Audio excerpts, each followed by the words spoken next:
Can I take your coat? Oh, you noticed. Yeah, I found it on eBay from a seller in Vegas. Pre-loved and perfect. She listed it and jackpot. Italian leather, classic trench silhouette. And did you see the braided buckle? Hang on to your claim ticket. Oh, I'll hang on to this forever. Have you been on eBay? There's so many finds. And I bet that diving watch would sell fast. Just saying. Find what you love, sell what you don't. eBay. Things people love. Staples presents That Was Easy. So I opened a restaurant and needed everything. Menus, signage, catering brochures. Everything and then some. I went to Staples. They printed it all and even suggested takeout menus. One money pit with a side of fries. Now at Staples, you get up to $125 off custom print orders. $125 off. Now you're cooking. Brand your business in a big way at Staples. That was easy. Shop Staples in-store, online, or in the app by 4/4 to unlock. Exclusions apply. Visit staples.com/print for details.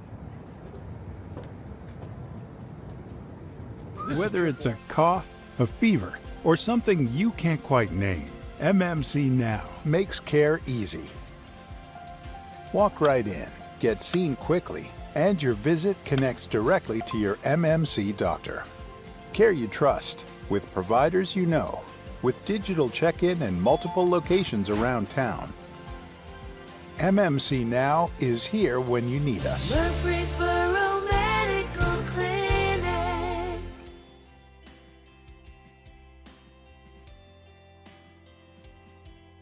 AM 1450 Murfreesboro, FM 100.5 Smyrna, audio and video streaming at wgnsradio.com. This is the Roundtable. A look at the news, views, politics, and people that are shaping Rutherford County.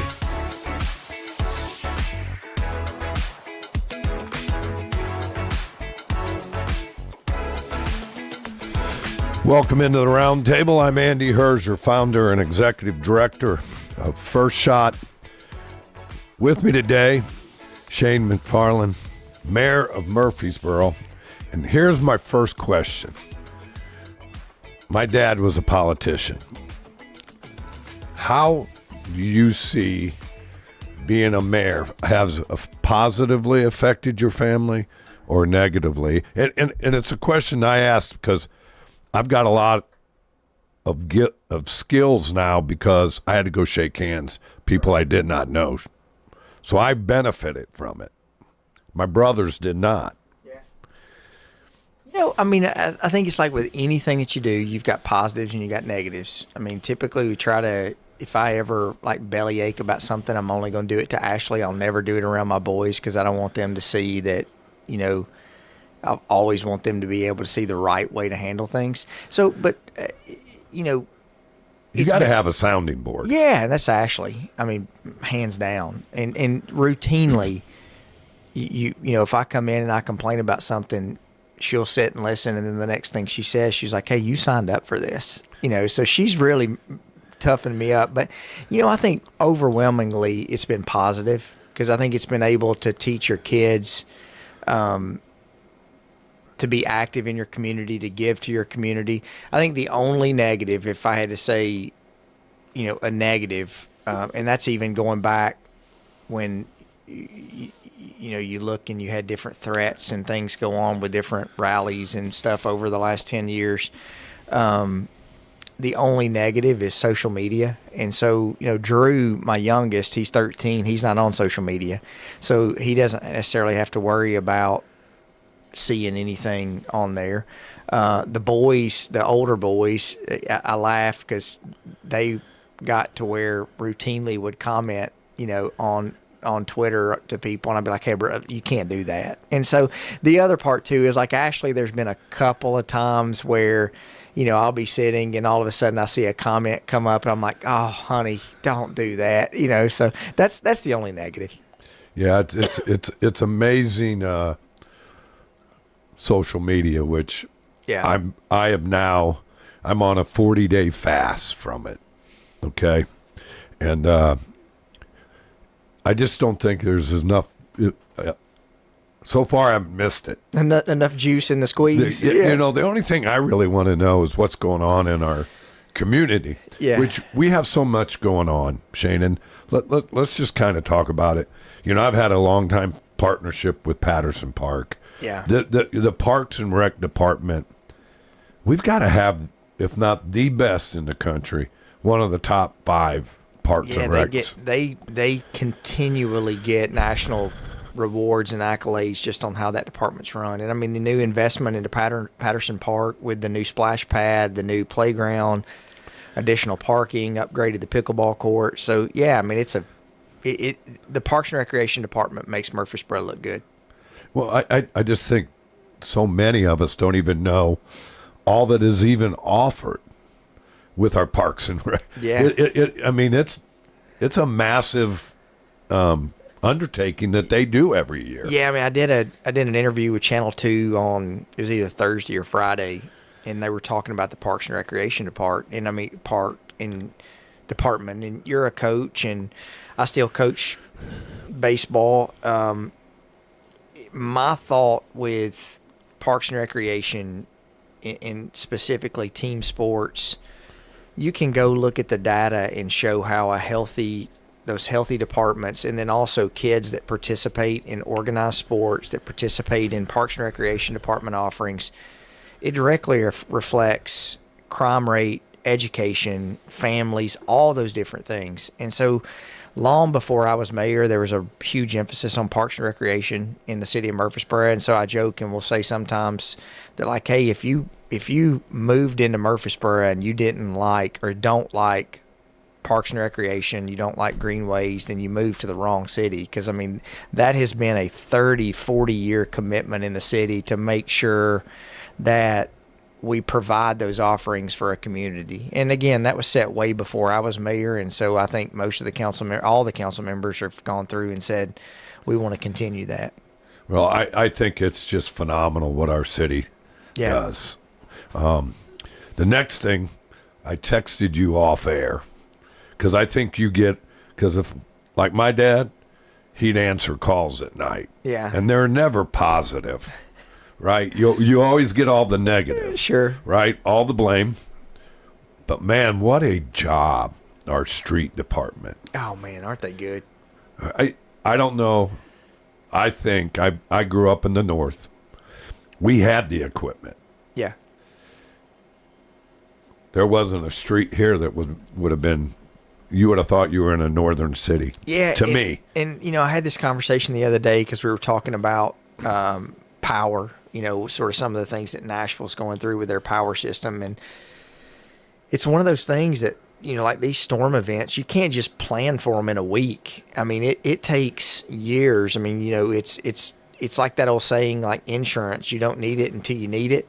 And a lot of the equipment that we've bought over the years, the training that we've gone through with our team, that just didn't happen over a 2-week period. I mean, watching those men and women and how they acted and how I rode in a salt truck on the Saturday morning that I'd never gotten to do that. And so I had reached out to Raymond. I didn't know they were going to, take a picture. So at that point I was like, hey, I'm going to film some of this so I can, go live and show people what these guys and ladies are dealing with. He had Tony's, the gentleman I rode with, he had a 43-mile route that he was driving. Wow. And so in between that route, he could cover about 10 to 11 miles, 12 miles without having to go fill his truck back up with salt. So it was really cool, and it was eye-opening to see how well prepared that they are. So you mentioned the NEC or NES deal. How much do the mayor and the council and our city manager have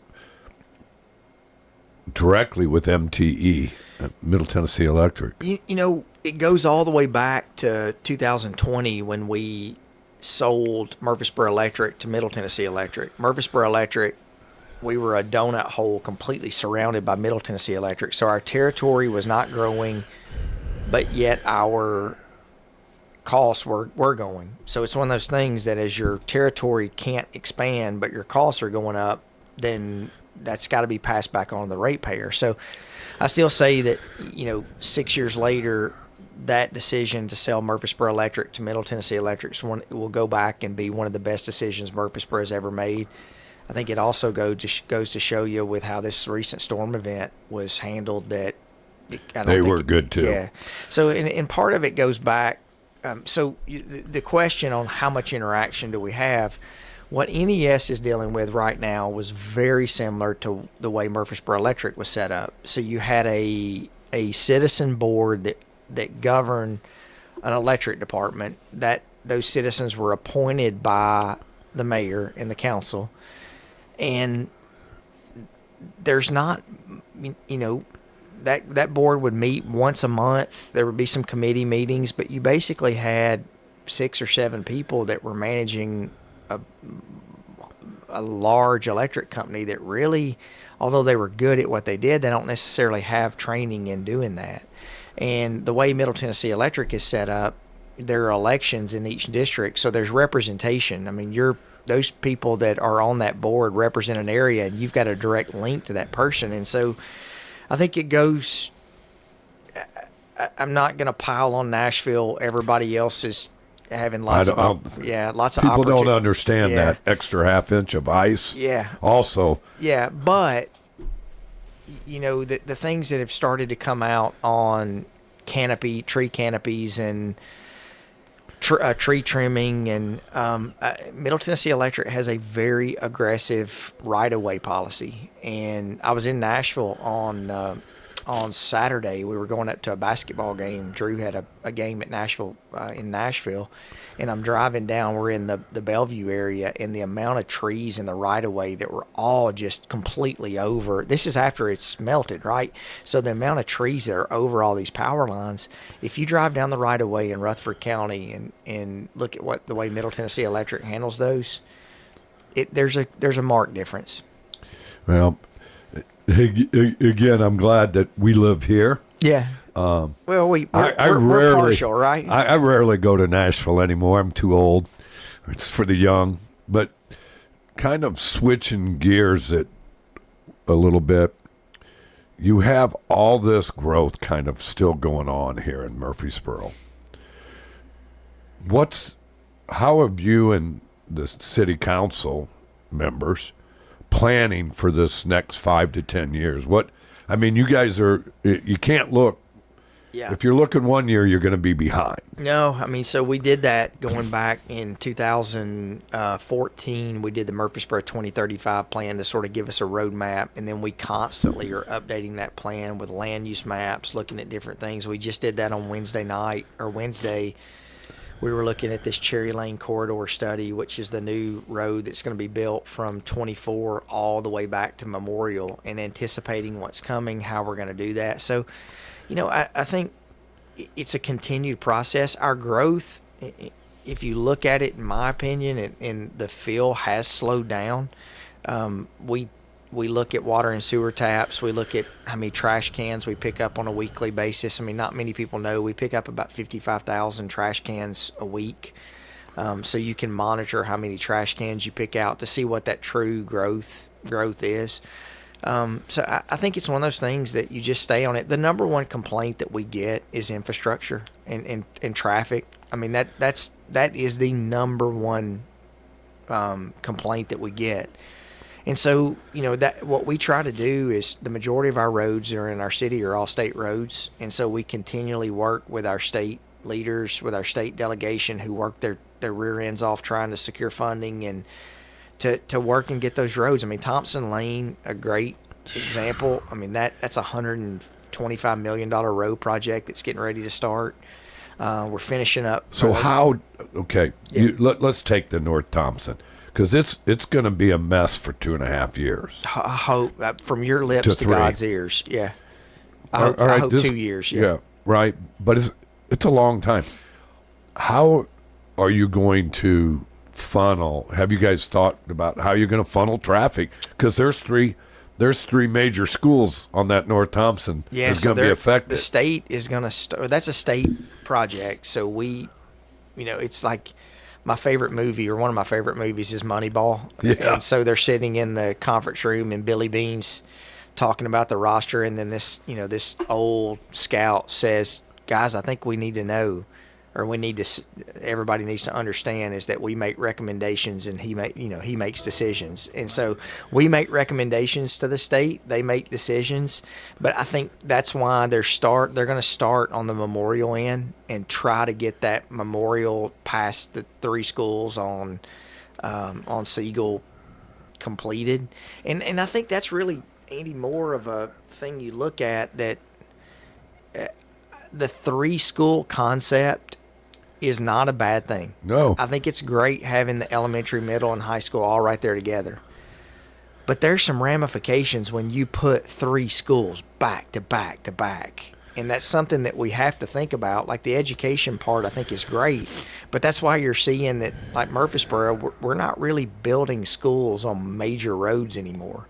So you look at like Salem and Overall Creek. Those are built more interior with road networks around them. And so you go back and you look at like DeJarnette Lane. You've got Providence, you've got you got John Pittard, you've got Oakland Middle and Oakland High School all on the same road. Well, guess what happens in peak times with traffic around those schools? And you didn't even mention the churches that are there. Oh, yeah. Right? Yeah. They're affected, but also SportsCom. Yeah, SportsCom. You got a lot. Yeah, there's a lot. So I think going back to Thompson, that is going to be a brutal road project, because there's really not. I mean, Thompson Lane is the main thoroughfare to get people from Memorial all the way back to Broad Street. So that's why we're rushing like crazy to get Cherry Lane started and under construction, because that's going to keep people from having to go to Thompson Lane. But there's not a good answer. There's going to be a major inconvenience for the next couple of years. How long will that Cherry Lane project take? We're working on phase 1 through 3 right now. We're hoping that we'll be bidding sometime this year. So when you look at that, and you're looking 5-10 years out, it's done. Yeah. What do you see the growth out there being? I mean, I think with an interchange, you're going to have some growth. I mean, I hope you'll have a lot of, commercial growth that will be out there, because typically wherever you have an interchange, you're going to want to have some goods and services and shopping and those type of things. But I don't know that we truly understand, or that the resident understands the game changer that road's going to be. Because now what you can end up doing is you'll go from Memorial. There will be a bridge that will go over the Stones River at 840. Then there will be another bridge that will go over Broad Street. Then you will go from Broad Street all the way out to the west side of Murfreesboro and never have to go through town. So you can go from, for example, Baker Road and Blackman Road on the west side of town.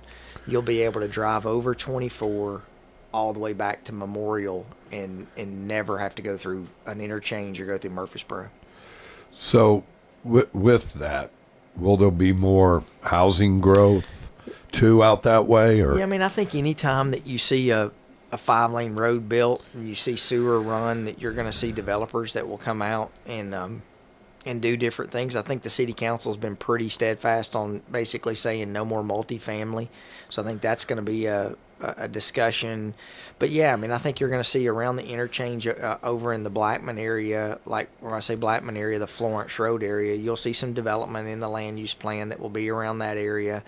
And then I don't know that there will be a lot of development between Florence Road and Broad Street, because you've got the CSX railroads. You got a lot of challenges there. You're not really going to see any from Broad to 840 until you get to the interchange, because that's all on the floodplain. That's the river goes through there. But then once you go from that 840 side back to Memorial, I think you will see some development that will come along that corridor. I mean, the good news is you're trying to put the infrastructure in place before that comes. So when you look at this growth, how do we attract small businesses still, but we also need corporate businesses? I mean, how is that? That's a balance, and it's gotten a lot tougher to attract corporate business, especially post-COVID, because you just don't have a lot of people who are doing these huge offices anymore.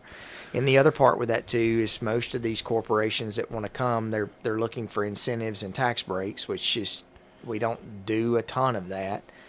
So it's almost a catch-22. I choose to believe that, even though that we don't have a lot of these major national corporations that you've got, thousands of jobs, we do have tons of small businesses that were born here, based here, and their corporations based here. So that's something we've really worked on, is trying to be able to lessen the bureaucracy that you have to do business with the city, to make it a good spot to do business with the city. And then at the same time, as in my opinion, if you can attract and show that you're really good to your small businesses, your corporations that want to come in, and we've had a lot of those. I mean, you look at even just from the retail side, the groups that have come in, that's what we have to find a way to focus on.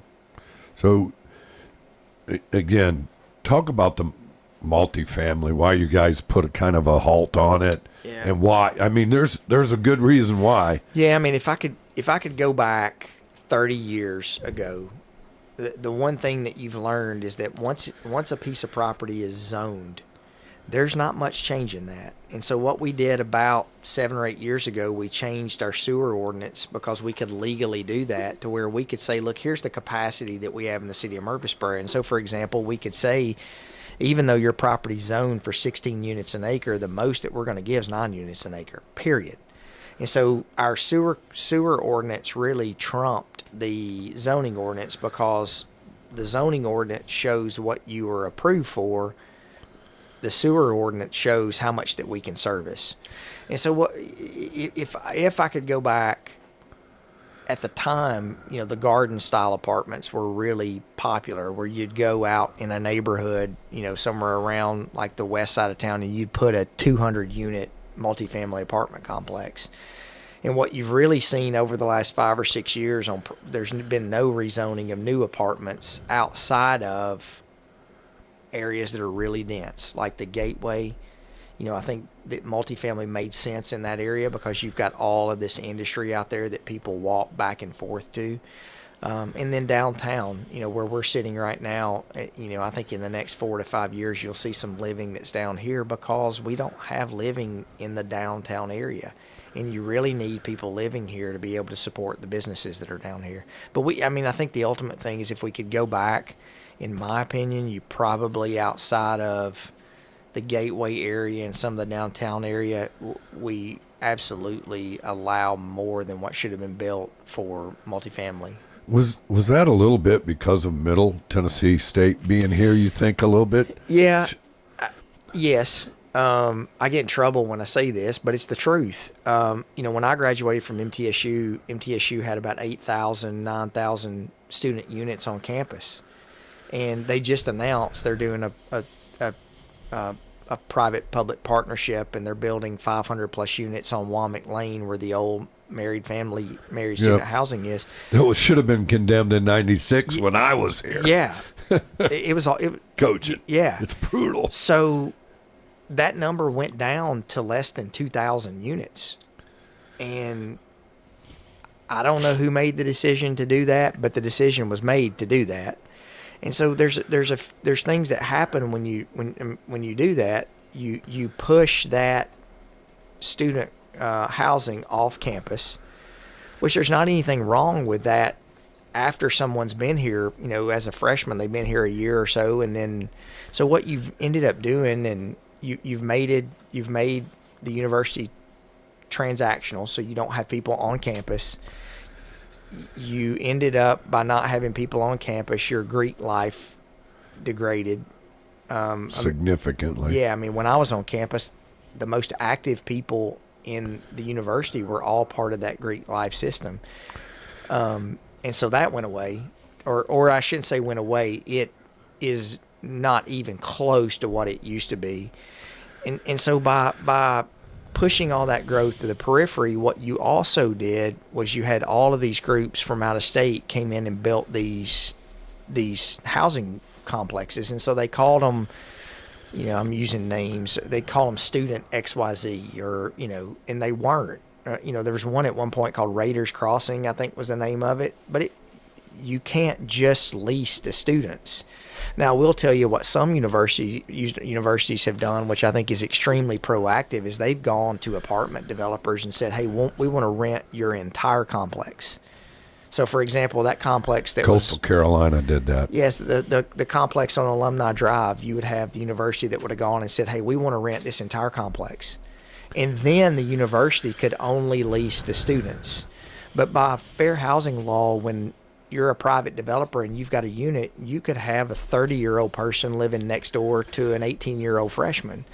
And I would argue that's probably not a healthy situation for, a student. So, or for the 30-year-old. No. Well, I mean, typically what you had is you'd have people who had bad intentions, whether it be selling drugs or different things like that would go into what they would consider a more target-rich environment. So I think the multifamily around campus, although I think it's getting a lot better, I would have rather have seen us, typically, I forget what the number is. I researched it years ago. I think most universities stay around 30% to 35% of their student population they'll have on-campus housing, and I think the number we're at is like 10%.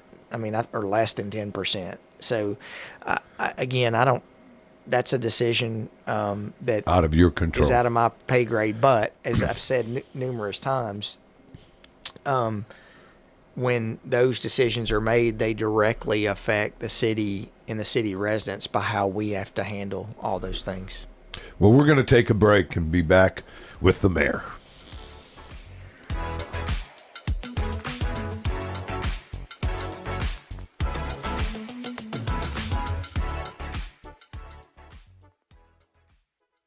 Whether it's a cough, a fever, or something you can't quite name, MMC Now makes care easy.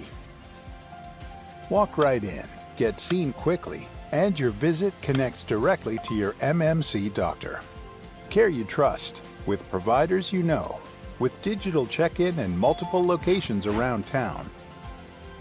MMC Now is here when you need us. Murfreesboro Medical Clinic. Lace up your best kicks for a night of impact benefiting First Shot. Join us for the annual Sneaker Ball presented by Venture Express. Spend Sunday, April 26th with NFL Hall of Famer and Super Bowl MVP Marcus Allen. The event kicks off at 6 with a VIP meet and greet at 5. Reserve your table today. Call Coach Andy Herzer at 615-631-5312. We'll see you at the Sneaker Ball, benefiting First Shot on location of your emergency. I think my kid OD'd. Hi, I'm Craig Harris. I'm County Commissioner of Rutherford County. One of the reasons I ran for office is because I wanted to bring awareness to the opioid epidemic that's impacting our county. To stop providing this epidemic with people as we educate. We have a lot to do, and we have to come together as a community because this problem is not going away.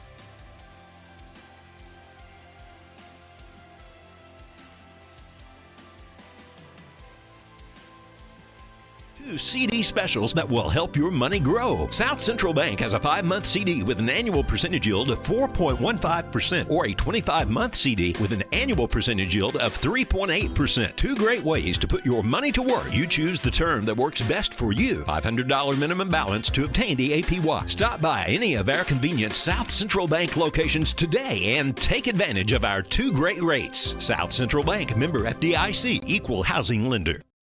Good Neighbor Events is brought to you by the law offices of John Day, AmeriCare Pest Control, and Old National Bank. This is a paid legal ad. Hi, this is John Day of the law offices of John Day. My team and I have worked hard to help injured people throughout Middle Tennessee. We've helped thousands of people get the legal help they need when they've needed it the most. And if we're not able to help or aren't the right lawyer for you, we'll do the best to point you in the right direction. If you've been injured, call the law offices of John Day for a free consultation. And remember, there's no fee unless we win your case. Let's check those WGNS Good Neighbor events. Please give the gift of life. Phone the Red Cross at 800-RED-CROSS and make an appointment to give blood at a time that fits your schedule. Oh, the Smyrna Lions Club's Sweetheart Dance is Saturday night. That's Valentine's Day, 6:30 Saturday night at the Smyrna Event Center. For more information, get with the Smyrna Event Center. That's this Saturday night. And for your well-being, don't forget, that's Valentine's. You've heard us talking about how yoga improves your flexibility and balance. It improves posture, supports good joint health, and enhances your cardiovascular health. Murfreesboro Parks and Recreation Department offers yoga classes at Sportscom, the Patterson Community Center, and the St. Clair Senior Center. Phone Murfreesboro Parks and Recreation for information about their yoga classes. Learn more about the history of our community. Head over to the one-room Ransom Schoolhouse, Saturday anytime between 9 in the morning and noon. Just drop by. Those are WGNS Good Neighbor events. Rutherford weather. Ample sunshine expected today with daytime highs approaching 68. Mainly clear skies. Tonight, lows level off around 46. I'm meteorologist Jennifer Wojcicki on News Radio WGNS. Right now, it's 52 degrees. WGNS is powered by Middle Tennessee Electric. Want to take charge of your energy bill? Download the free MyMTE app to track your usage, pay bills, and report outages right from your phone. Download in the App Store today. This is the Roundtable from News Radio WGNS on FM 101.9 and AM 1450 Murfreesboro, FM 100.5 Smyrna. Listen and watch at wgnsradio.com. Welcome back into WGNS and the Roundtable. I'm Andy Herzer, founder and executive director of First Shot. Mayor, again, first of all, thanks for coming on. No, I wouldn't miss it, man. It's one of the hardest things to do is to get people to show up. That's all I'll say. Yeah. Hey, there was a WGNS. I do a weekly radio or a monthly radio show, and Bart texted me at like 20 after 8. It's like, hey, man, where are you? And I'm like, holy crap. So, yeah, it happens. Yep, life gets us sometimes, but it is difficult to come on and really, in your position, again, I look at it, you talked about building schools. You guys, the shape of our city schools, give it a grade. Oh, it'd be an A. I mean, and it's not just from what I look at. It's the data and the results that they get back. And I wouldn't just say this. I say the city schools. It's the county schools as well. I mean, the county schools just got where they're one of the top tier school in the state. So, I mean, there's always things that we can improve, but we've got a great education system. And it's not just, I mean, things have changed so much over the last 2 or 3 years with the governor's plan. So it's working to ensure that your private or your public schools are top notch, that your charter schools are top notch, that your private schools are top notch. Talk about that, charter schools, and how does it affect our public schools? Yeah, it absolutely does. I gave my opinion, based, I think you have to have a strong public school system, period. And so what you don't want to see is a plan put in place that does anything to degrade or take away funding from your public schools. Because, we all have choices to make on what we do other than that, But, I mean, any strong city has a strong, top-notch school system. I mean, you can go look at cities that don't, and you can see that crime rate's high. You can see all the things that go with that. So, that decision was above my pay grade. But, I think now what we have to do is work with that. And I think education funding is going to continually be something that we'll fight for. So you look at it, superintendent of city schools, been here now, what, 3 years or 4? 4 years. It's crazy how quick great. that's. Yeah. And we continue to climb. I mean, that's the right hire. Yeah. I wish I could take credit for that, but, I mean, the school board hired, we as a city council, all we do is build schools. That's it. We're responsible for sticks and bricks. We're responsible for maintenance. We're responsible for building. But the school board made a great hire with Trey. And Trey Duke, for many who don't know him, Dr. Duke, I should say. Yeah, Dr. Duke. And, we work together. Actually, Trey's been here longer than that because Trey was here during COVID.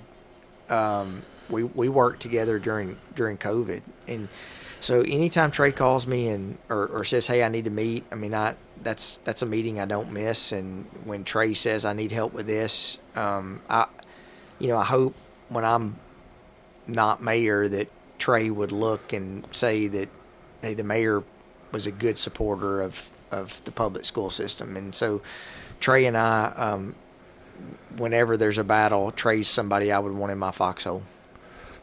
Well, that's good to know. Again, it's an essential part of our community. Yeah. Well, you're in the schools, and the kids that you work with at First Shot that are part of the school system, and I mean it's changed from when we were in school. I mean it's just different. I mean there are all kinds of reasons I think that you can look and point, whether it's technology or all these different things, but it's a tough job. And you see last week, Rutherford County school system came out where they're looking at providing sign-on bonuses to get teachers in play.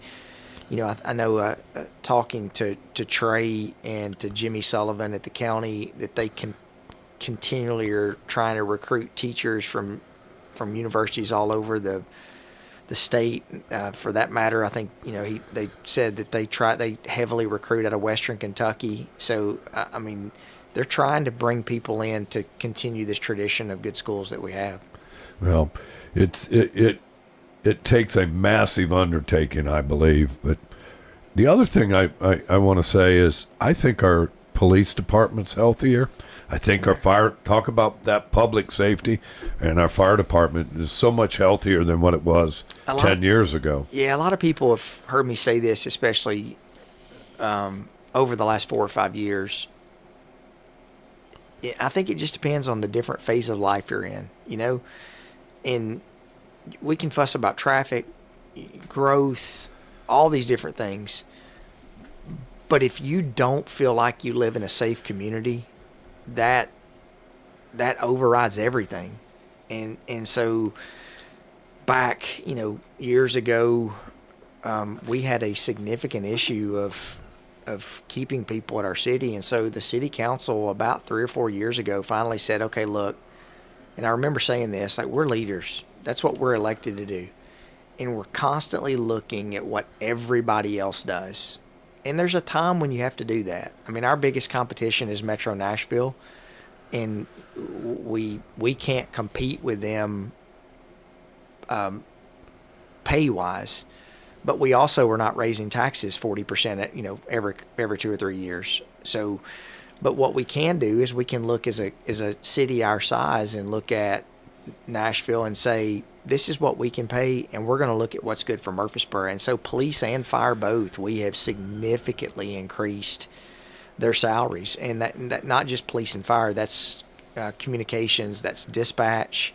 And so we're fully staffed in those departments right now. And we're always going to have some transition. When you've got a department of 300 plus people, you're going to have people who mess up, and there are going to be people that will transition out and transition back in. So we are in a really good spot with our department. And I will say this, as long as I'm mayor, I'm going to do everything I can to support our public safety, but not just public safety. I mean, it's like that. It's the street department that we talked about. It's our solid waste drivers that we talked about. It's the planning department. I mean, we've got 1,300 full-time employees inside the city of Murfreesboro, and the amount of work that they do that improves the daily life of our residents is something that we have to be able to reward. Shane, you look at this, your budget. It's a massive budget. Yeah, it's almost $1 billion. So it's $750 million. It's crazy because it too, in the 30 years I've been here now, has tripled. Yeah, it's gotten much larger. I mean, think about this, Andy. When I moved here in '92, our population was about 40,000 people. So, and this is the crazy thing. People think I'm speaking political speak. We raised taxes in 2018. We built a new school. We had to raise taxes. We've raised taxes one time since I've been on council. So that's 20 years, or 16. No, yeah, 20 years. And they can't go back and find where we've raised taxes. We've raised them one time in the last 31 years. So it's crazy for a city our size to be able. I mean, our tax rate this next reappraisal would be. We're anticipating it's going to be in the 60-cent range. Now, people will say, "Well, look, my taxes went up on reappraisal." We don't have anything to do with that. You know, that's in the assessor's department and with the state, and that's not anything we do with. What we do is people will assess that your property value then has to be equalized. So, in other words, legally, we can't make money off of your house being appraised for more. So if you're paying $1,000 and your house gets appraised 40% higher, we have to lower your tax rate 60 cents to get it to where, or to 600. So you're paying the exact same thing. So it's a pretty interesting process.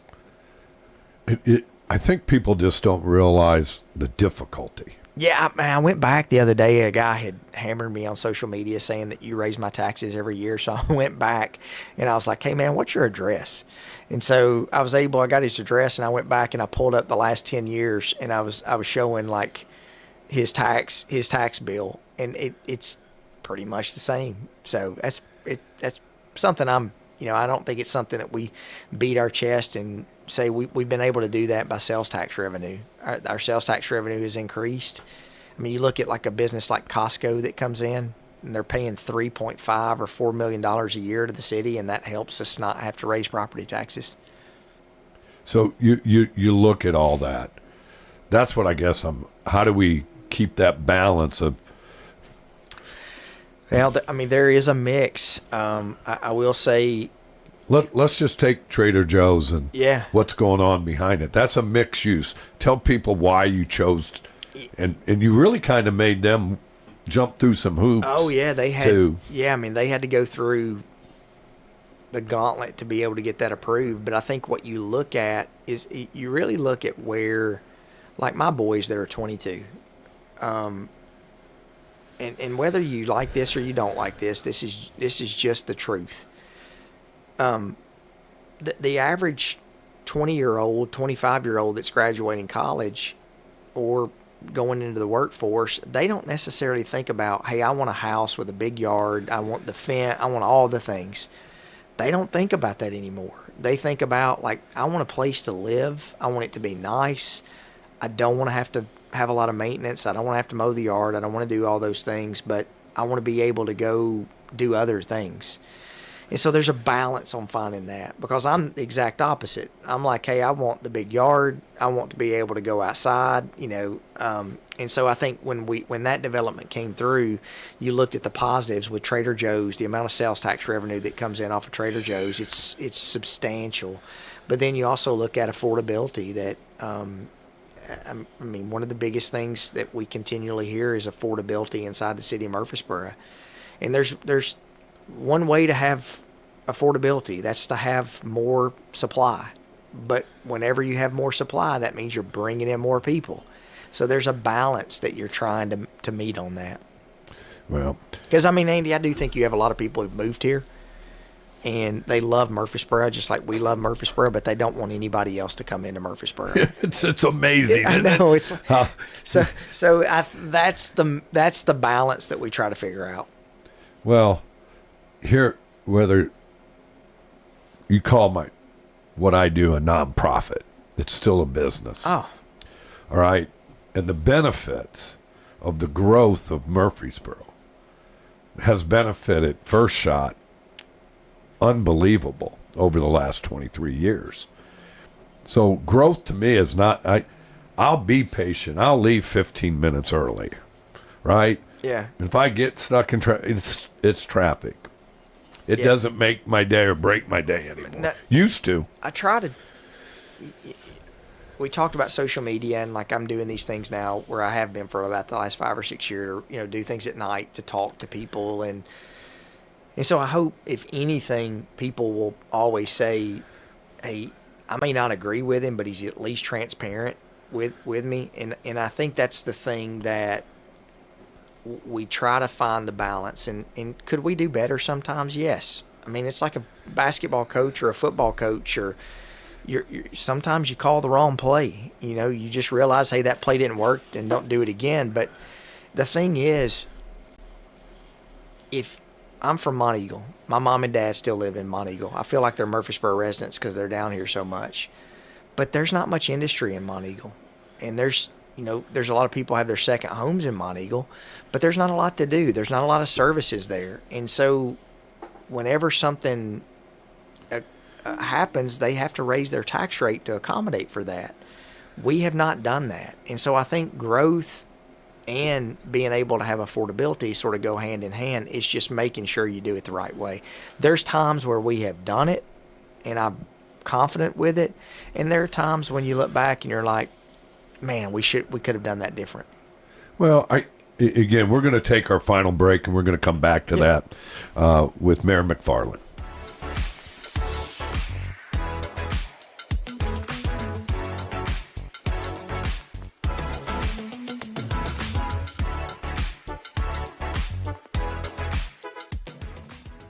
Whether it's a cough, a fever, or something you can't quite name, MMC Now makes care easy. Walk right in, get seen quickly, and your visit connects directly to your MMC doctor. Care you trust, with providers you know, with digital check-in and multiple locations around town.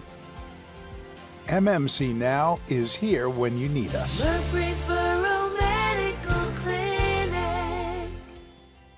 What's the location of your emergency? I think my kid OD'd. Hi, I'm Craig Herzer. I'm County Commissioner of Rutherford County.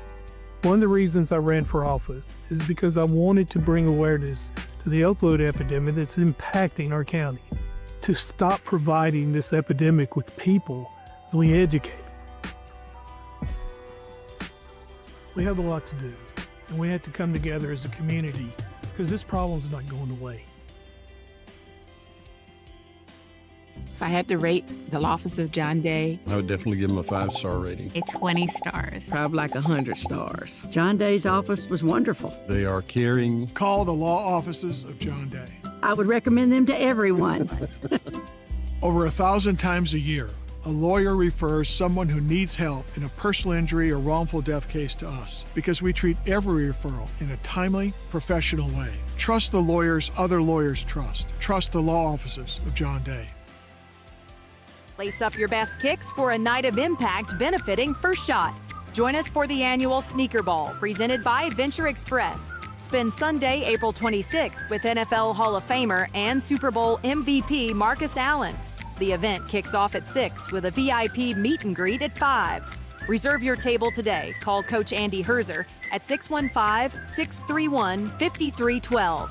We'll see you at the Sneaker Ball benefiting First Shot on April 26th. Your sinus infections always seem to come back no matter what you do. The pressure builds, the headaches drag on, the congestion makes it hard to sleep, hard to focus, hard to feel like yourself. Here's what most people don't actually know. Sinus infections keep coming back because your sinuses can't fully drain. That's why the pressure, the headaches, and the congestion keep coming back time and time again. Balloon sinuplasty gently opens your sinuses in a quick, in-office procedure so the infections can finally clear.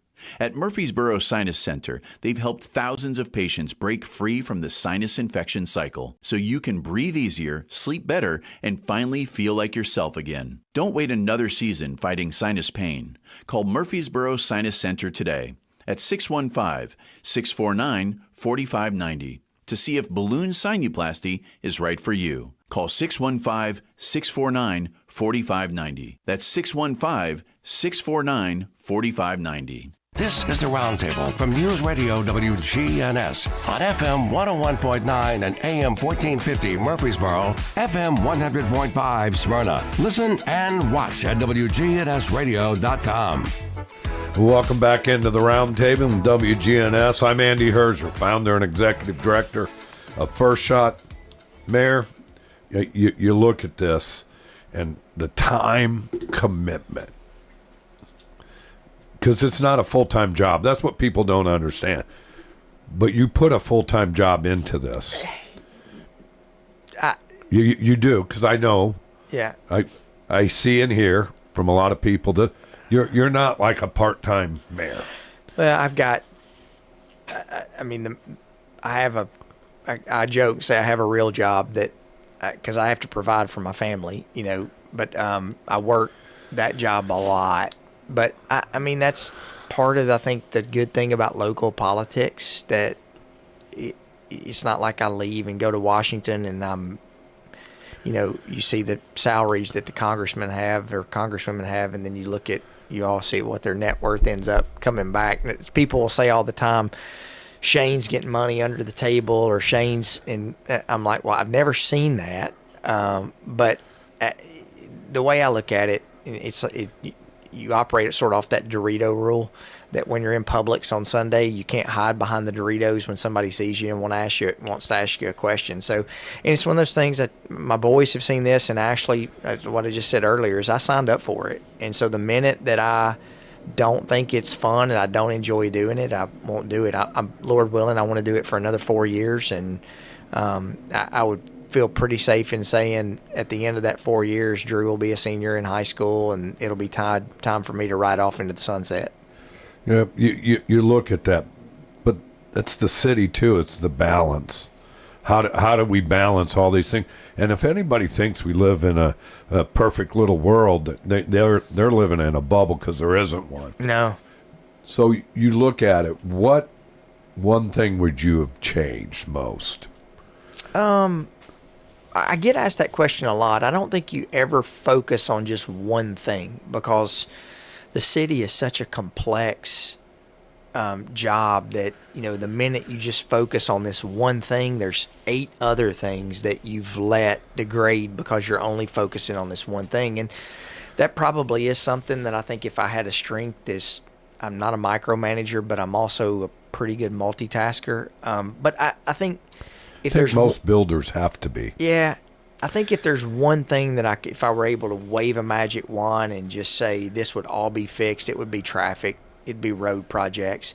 It takes so long to do a road project that, you budget, you bid, you engineer, and then by the time it comes time to get the road started, I mean, those things are outdated because Cherry Lane. How long? Yeah, I mean, we bought the land for Cherry Lane when I first got on council back in 2004 or whenever it was. But the other thing too is it took us, the first phase of Highway 99, because it goes all the way back to Mr. Haley, when Roger Haley, it took 14 years to get that project started. So if I could wave a magic wand, I think the governor has tried to put some initiatives in place to make road projects go quicker and faster. But that would be my number one thing.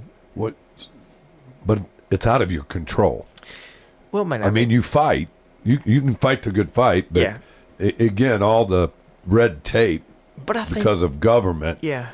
I'm not a sit back type of guy. I'm pretty aggressive. But at the same time, I'm also smart enough to know that you don't bite the hand that feeds you. And so me going and screaming at TDOT or any other state organization doesn't help the residents of Murfreesboro. But I think that really, my faith helps with that, because there's so many things that we have that we deal with are not in our control. And so you just have to believe that there's a plan that we've got. And so, but the other part too is it's just like, when you coached at MTSU, your head coach, and we talked about this, your head coach is only as good as your assistant coaches, and they make or break you. And I am so proud that I may be considered the head coach, but we have a great council.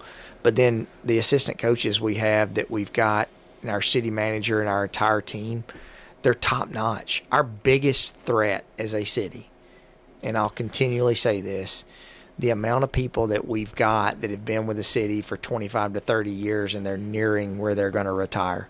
That's our biggest threat. And it's making sure that I think we have a leader in place who will make good decisions to hire the right people. But it's making sure that continuity continues to stay steady with the people that come into place. Well, just like in coaching, you have grad assistants that you're grooming to be assistants, and assistants you should be grooming to be head coaches. Yeah. And if you aren't doing that, if you're not developing your people, then you will have a void when all these people that are aging do leave. Yeah, I had that conversation the other day about, you always say that if you're going to lose someone in your organization that's one of your key people, that you've got that card in your desk that like a general manager of a football team would be like, hey, here are my top 3 I'd go after.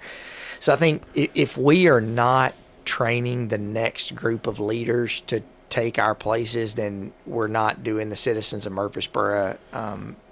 We're not doing the right thing to make sure that their families and their lives continue to prosper. Running an election, has it become kind of old school to you, or how do you grind that out? Because it's an extra job on top of. Yeah, the social media part's the tough part because, I turned my petition back in the other day, and last time I checked, I think there were 100,000 engagements on the post I made, which makes me feel good. Most of them positive, but the negative part, you're like, you see things and you're like, dang, am I that bad of a guy? So it's just one of those other things you just sort of fit in the process, and this will be my 2 times as a council member, and this will be my fourth election as mayor. So it'll be 6 times serving. This will be it. Somebody asked me the other day, why do you still want to do this? And it would be a lot easier not to do it. But I am more excited about where we are as a city with the leadership team that we have in place right now. That I want to get the landfill thing situated. I want to get that finalized. There are several huge road projects that we're. When you say that, the landfill, it's you, the county, too. It's not just. No. Well, it's just us right now in the federal lawsuit against the landfill. Now, we always want to keep our county partners involved. Mayor Carr's been great to work with on the landfill. So that is a huge deal that, I have no doubt. I feel like I have led a good life, and Ashley will tell you that she'll joke and she'll be like, I don't know how you didn't do any of this stuff in high school. I tried to stay pretty straightforward and clean, but I always joke that I keep waiting for the landfill will run somebody, they'll do something. So, but here's the thing, and this again goes back to faith, that you believe that you're doing the right thing. You've surrounded yourself with people, and I think the council has done a great job on doing this, who are telling you this is the right thing. And that's where you have to stay firm in your convictions. And of course, it's like David versus Goliath, but we all know how that turned out. Yep. So here's what I want to say. First of all, thanks for your service. Thanks, man. And I wish you the best of luck in the upcoming election. Appreciate you. Thanks for coming on. All right, buddy.